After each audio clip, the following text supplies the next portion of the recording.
Nagpakawala na ng tubig ang Ambuclao Dam habang nagpapaulan sa ilang bahagi ng Northern at Central Luzon ang bagyong Hener. Sa lakas naman ng alon sa Visayas, napilitang bumalik sa Bohol ang isang fast craft na biyaheng Dumaguete. May report si Mark Salazar.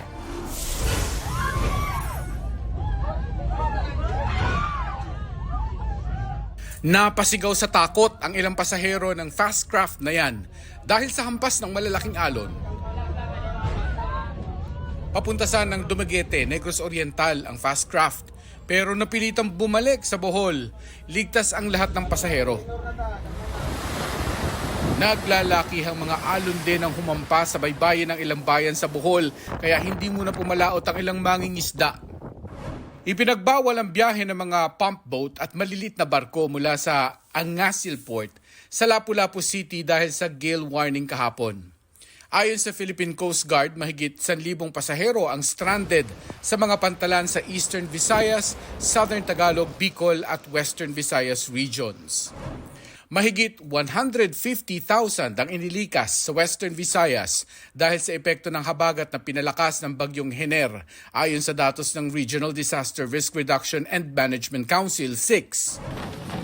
Sa Albay, binaha ang mga kalsada at pinadapa ang mga palayan.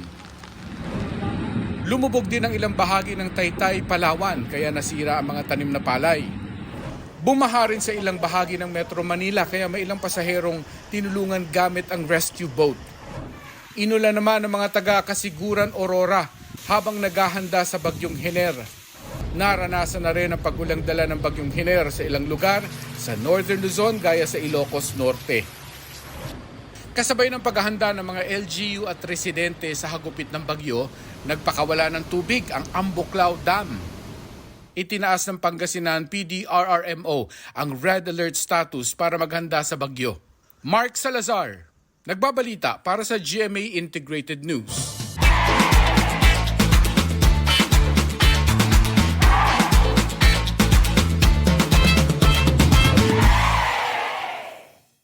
Huwag magpahuli sa mga balitang dapat ninyong malaman. Mag-subscribe sa GMA Integrated News sa YouTube. Sa mga kapuso abroad, subaybayan nyo kami sa GMA Pinoy TV at sa www.gmanews.tv.